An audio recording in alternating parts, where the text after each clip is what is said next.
कहते हैं घर बनाने से पहले सिर्फ दीवार और छत नहीं, जमीन की कहानी भी जान लेनी चाहिए, क्योंकि कुछ जमीन अपनी कहानी खत्म नहीं होने देती।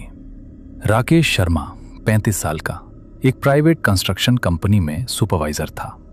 रोज सुबह 9 बजे घर से निकलता, शाम तक काम करता और हर महीने थोड़ा थोड़ा पैसा जोड़ता। उसका सपना सीधा साधा था, अपना घर। उसकी पत्नी नेहा घर संभालती थी, लेकिन पार्ट टाइम ऑनलाइन सिलाई का काम भी करती थी। कपड़े सिलकर वो थोड़े एक्स्ट्रा पैसे कमा लेती थी। वो ज्यादा बोलती नहीं थी, लेकिन हर छोटी बात पर गौर करती थी। उनकी 8 साल की बेटी पीहू तीसरी क्लास में पढ़ती थी। उसे ड्राइंग का शौक था। जब राकेश को शहर के बाहर एक सस्ती जमीन मिली तो उसने बिना ज्यादा जांच पड़ताल किए उसे खरीद लिया। राकेश ने आत्मविश्वास से कहा, बजट के अंदर है और ये एरिया भी जल्दी डेवलप हो जाएगा। नेहा ने धीरे से पूछा, पहले किसी से पूछ तो लेते, ये जगह थोड़ी अजीब लग रही है। राकेश हंस पड़ा। नेहा, मैं इंजीनियर नहीं हूं पर बेवकूफ भी नहीं हूं, सब चेक करके ही लिए। सच तो ये था कि उसने सिर्फ कीमत देखी थी। पीहू खुश थी। मम्मा, मेरा कमरा खिड़की के पास होगा ना? नेहा ने हाँ कहा, लेकिन उसका दिल हल्का सा घबरा रहा था। पहला दिन, रात के 1 बजे नेहा की आंख अचानक खुल जाती है। उसे महसूस होता है जैसे कोई घर के अंदर चल रहा हो। राकेश, उठो, सुन रहे हो? कोई है बाहर। राकेश आधी नींद में बोलता है, नेहा प्लीज, कुछ नहीं है, सो जाओ। लेकिन आवाज रुकती नहीं। कदमों की आहट, धीरे नंगे पैर। नेहा डर के साथ उठकर बाहर जाती है। हॉल खाली, किचन खाली। जैसे ही वो पीहू के कमरे के पास आती है, दरवाजा हल्का सा खुला होता है। नेहा धीरे से दरवाजा धकेलती है। कमरा बिल्कुल खाली होता है। पीहू बिस्तर पर नहीं थी। नेहा का दिल तेज धड़कने लगता है। कभी पीछे से धीमी सिसकियों की आवाज आती है।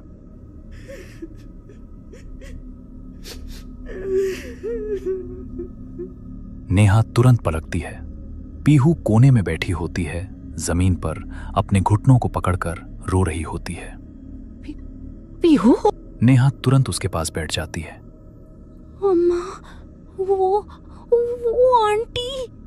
पीहू डर के मारे बोल भी नहीं पा रही थी। कहाँ है बेटा? क्या हुआ? वो कमरे में है। नेहा का चेहरा सफेद पड़ जाता है। कौन है? पीहू धीरे से ऊपर देखती है। उसकी आंखों में आंसू भरे होते हैं। उनका चेहरा नहीं है। नेहा धीरे से कमरे के अंदर जाती है। हर जगह देखती है, बिस्तर के नीचे, अलमारी के पास, खिड़की के पास, लेकिन वहां कोई नहीं होता। कमरा बिल्कुल खाली होता है। नेहा वापस पीहू के पास आती है। शायद कोई सपना था बेटा। पीहू तुरंत जोर से सिर हिलाती है। मम्मा, वो यही थी। और धीरे से कमरे की तरफ उंगली दिखाती है। वो अभी भी देख रही है। नेहा का गला सूख जाता है। वो धीरे धीरे मुड़कर दोबारा कमरे की तरफ बढ़ने लगती है। उसका हर कदम भारी लग रहा था, जैसे पैर जमीन से चिपक गए हों। जैसे ही वो कमरे के दरवाजे के पास पहुंचती है, अचानक किसी का हाथ उसके कंधे पर पड़ता है। नेहा जोर से चीख पड़ती है। वो घबराकर पीछे मुड़ती है। सांसें तेज हो चुकी होती हैं। उसके सामने राकेश खड़ा होता है, आधी नींद में, थोड़ा कंफ्यूज्ड। नेहा, तुम दोनों इतनी रात को क्या कर रही हो? नेहा अभी भी सदमे में थी। राकेश, घर में कोई है। राकेश भौहें सिकोड़ता है। क्या मतलब? नेहा जल्दी जल्दी सारी बात बताती है। मैंने कदमों की आवाज सुनी, फिर पीहू कमरे में नहीं थी, फिर ये रोती हुई मिली और कह रही है कि कमरे में कोई आंटी है। राकेश थोड़ा सा कमरे के अंदर झांकता है। सब कुछ नॉर्मल होता है। बिस्तर, खिड़की, अलमारी, सब अपनी जगह। वो धीरे से सांस छोड़ता है और हल्का सा हंसता है। सीरियसली, पीहू बेटा, ज्यादा हॉरर मूवी मत देखा करो। पीहू तुरंत नेहा को और जोर से पकड़ लेती है। नहीं पापा, वो सच में थी। उसकी आवाज कांप रही होती है। नेहा इस बार कुछ नहीं बोलती, लेकिन उसकी नजर अब भी कमरे के अंधेरे कोने पर टिकी होती है, जैसे उसे वहां कुछ दिख रहा हो। बस आज की रात पीहू हमारे साथ सोएगी। नेहा धीरे से हां में सिर हिला देती है। तीनों बेडरूम में चले जाते हैं। पीहू बीच में सोती है। नेहा उसके बाल सहला रही होती है। राकेश कुछ ही देर में दोबारा सो जाता है, लेकिन नेहा की आंखें अब भी खुली होती हैं। वो बेडरूम के दरवाजे को देख रही होती हैं और तभी हॉल से फिर वही आहट सुनाई देती है।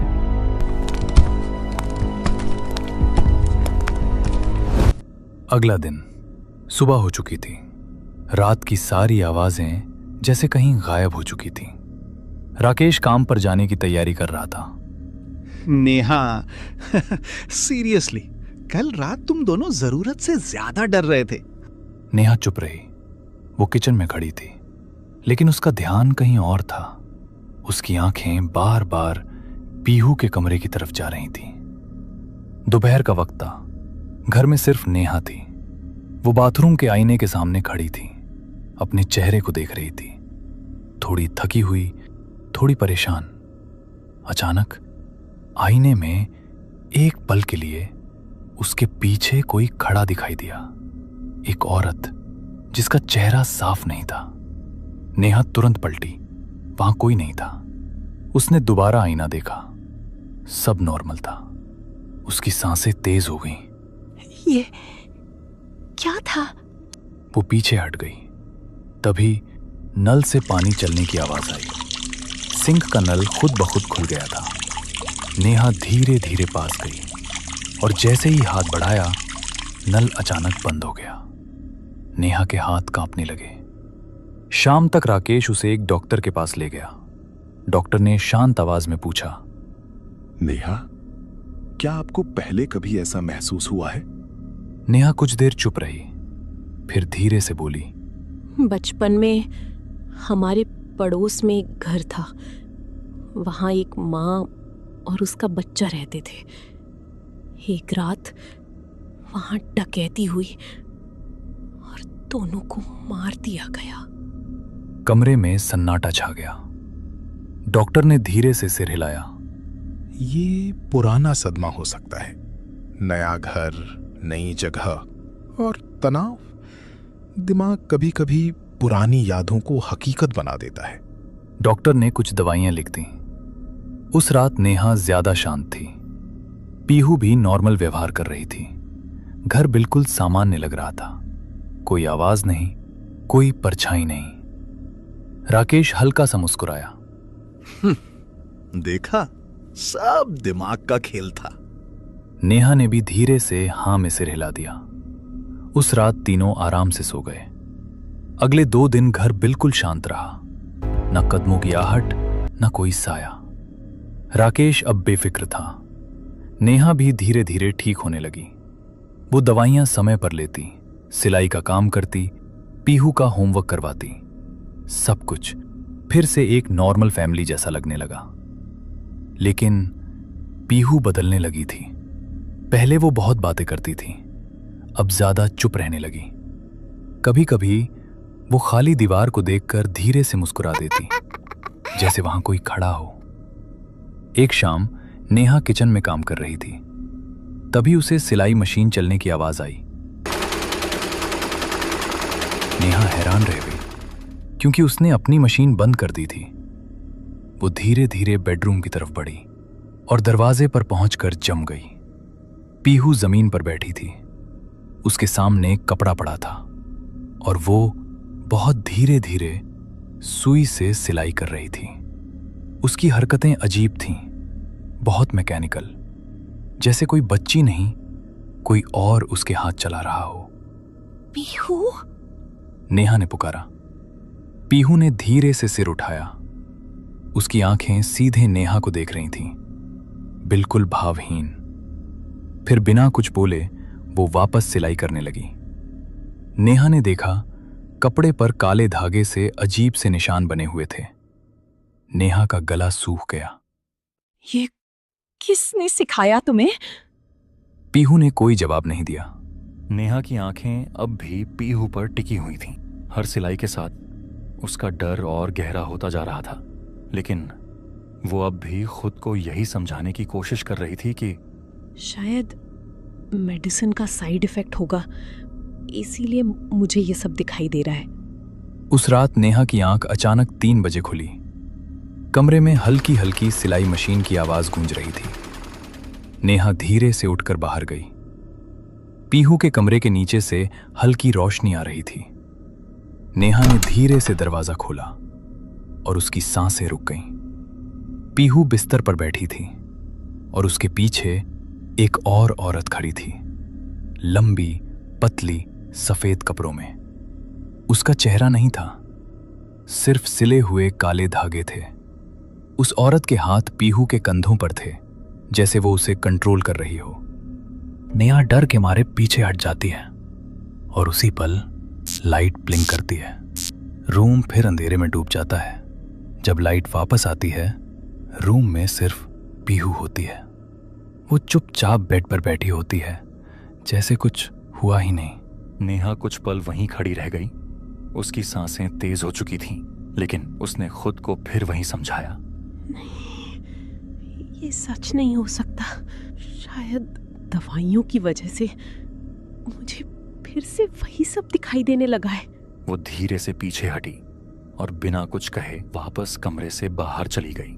अगली सुबह नेहा नोटिस करती है पीहू के हाथों पर बहुत छोटे छोटे सिलाई के निशान बने हुए होते हैं, जैसे किसी ने स्किन पर स्टिचिंग की हो। ये क्या हुआ? पीहू बस धीरे से अपने हाथ पीछे कर लेती है और चुपचाप नीचे देखने लगती है। नेहा कुछ देर तक पीहू को देखती रही। उसके हाथों पर बने वो छोटे छोटे निशान अब भी उसकी आंखों के सामने थे, लेकिन वो खुद को बार बार यही समझाने की कोशिश कर रही थी। नहीं, ये सब दवाइयों की वजह से है।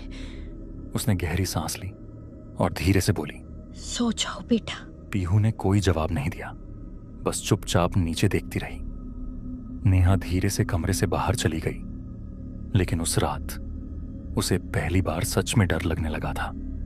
उस रात बारिश हो रही होती है, बिजली बार बार जा रही होती है। नेहा ने मेडिसिन ली होती है।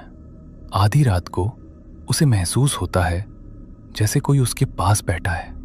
पीहू धीरे से उसके कान के पास बोलती है, मम्मा, अब दर्द नहीं हो रहा है। आंटी ने मुझे पूरा सिल दिया है। नेहा नींद में हल्की सी मुस्कुरा देती है। उसे लगता है पीहू फाइनली ठीक हो गई और वो दोबारा सो जाती है। सुबह राकेश उठता है। पीहू, स्कूल नहीं जाना? कोई जवाब नहीं। वो ब्लैंकेट हटाता है और जम जाता है। बेड पर सिर्फ पीहू की फ्रॉक पड़ी होती है, बिल्कुल बॉडी की शेप में, जैसे कोई उसके अंदर पहना हुआ था, लेकिन अंदर कुछ नहीं होता। फ्रॉक को काले धागे से पूरी तरह सिला गया होता है। राकेश की चीख पूरे घर में गूंज जाती है। उसके बाद राकेश ने वो घर छोड़ दिया, लेकिन नेहा नहीं गई। वो वहीं रहने लगी, रोज वही मेडिसिन्स लेती, क्योंकि दवाई लेने के बाद उसे पीहू दिखाई देती थी, कभी हॉलवे में, कभी मिरर में। लेकिन अब पीहू अकेली नहीं होती थी, उसके साथ वो बिना चेहरे वाली औरत होती थी। दोनों एक दूसरे का हाथ पकड़कर घर में घूमते रहते। एक रात नेहा ने देखा पीहू के हाथ में एक पुरानी काली कैंची थी और वो धीरे धीरे नेहा की तरफ बढ़ रही थी। लेकिन नेहा ने आंखें बंद कर लीं, क्योंकि डॉक्टर ने कहा था, जो दिख रहा है वो सच नहीं है ना मम्मा?